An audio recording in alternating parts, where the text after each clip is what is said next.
I met Perry back in 1994. I was just a young kid hustling in the projects.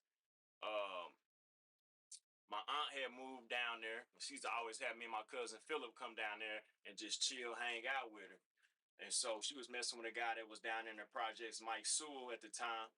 And he basically was just kicking it with us, shooting dice. We was already hustling, so we came down there to hustle. He was like, man, y'all got a cop for me. You know what I'm saying? Y'all got to get the word from me. But anyway, he eventually started taking us over to Perry. The first time I met Perry, he took us around there to get some work. And I remember I had walked in. Perry's like, what you trying to get, little nigga? I said, man, I'm trying to get me a... He said, man, where y'all going with this? It was me and my homeboy, Horabella. We going to Topeka. He's like, oh, man, y'all gonna need more than that through me. You know, he was like, man, I don't want to see your face till you got my money. And so basically that was my introduction to meeting Perry, man. And he took a liking to me. I started doing the music. And he basically got the first studio that I ever really worked in outside of my own. And I believe he got the studio equipment for Moni or Mike B. And we had brought it over to his mother house and put it up in the bedroom.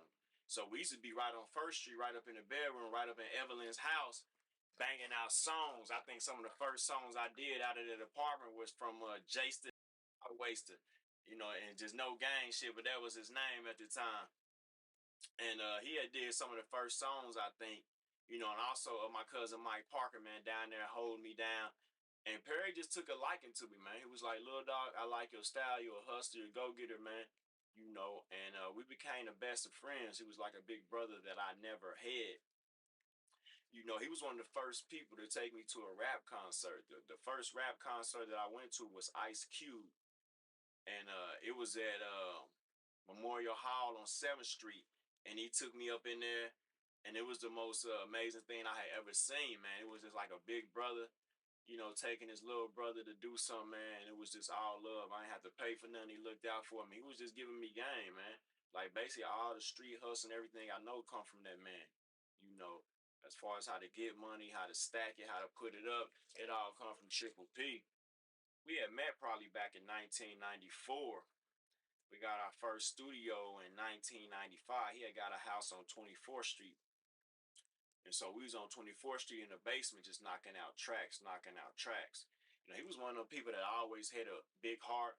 He was a person that always looked out for people, man. You know, people try to label him as, you know, violent and wild, but he was really humble until you really, you know, ticked him off and you did something to him that caused for violence.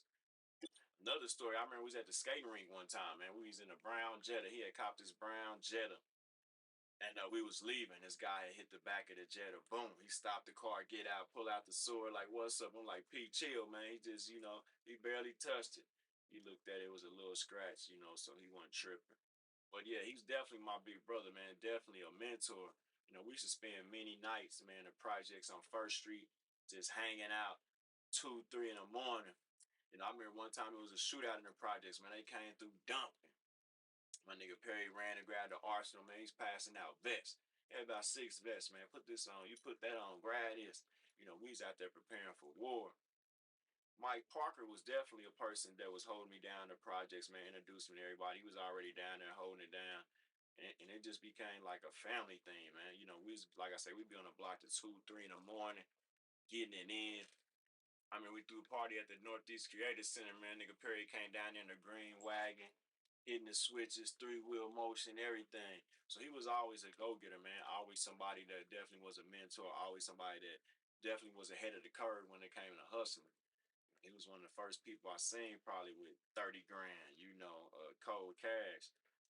And that's basically what it was, man. Yeah, man, like he was one of the first people to ever take me to a club. I remember being 17, man, in the hood. He was going out one night. He was like, hey, man, rob me. I'm finna go to the club. You know, I'm telling him, man, I'm 17, man. I can't get in no club. He said, oh, man, don't trip. I got you. So we get to the club, get up to the door. Man, dough, man, boom, let me right in. Like, this my people's, boom. We go right in the club. And that's the club I always remember, you know, going past as a kid, man, out there seeing the fresh cars, candy paint, you know, rag top. Like, man, what they doing up in there? So at 17, that was my first time ever going up in Mr. B's.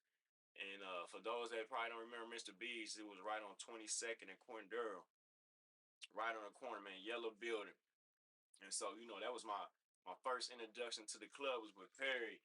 First introduction to drinking in the club. I remember being in the club, grown women coming to me. He like, man, he just a youngster, but just great memories of that.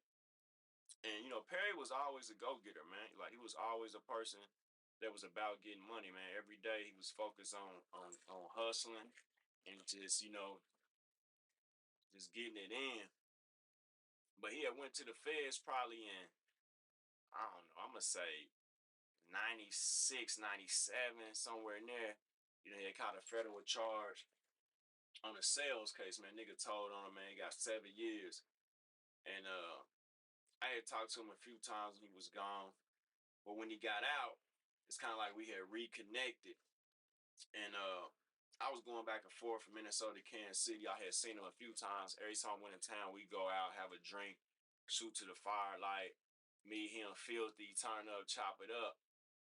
And then I say probably about a year had went by, and he called me around the 1st of March and was like, I'm finna come up to Minnesota. I'm like, all right, yeah, come on up. It was him and his partner. So they came up. The first night they got there, we was in the studio recording, man. He pulled me to the side, was like, man, keep doing that music, man. You still going, man. He's like, don't stop, man. That's your niche. Keep it going. So we went out, we go to the strip club. We go to about 4 clubs. Me, Filthy, Poochie, Carter, my nigga Jeff. We back-to-back 6 cars, man, running through downtown Minneapolis, just turning up. So that night they came to the house, spent the night. Next day he woke up. We chopped it up for a minute, kind of rekindling old memories, laughing. And then he went back to Kansas City.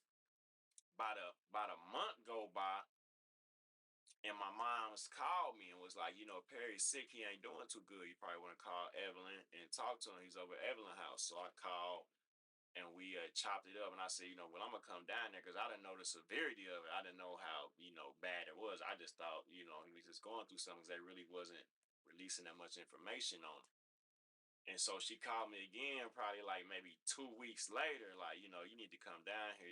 He's doing bad. He's not going to make it. So that's when it dawned on me. So I got things ready.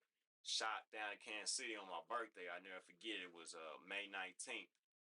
So I get down there on my birthday. Basically like the hospital that day was crazy, wild. Everybody from the hood was going up there, people crying, talking loud. So his mother had kind of shut it off from the public.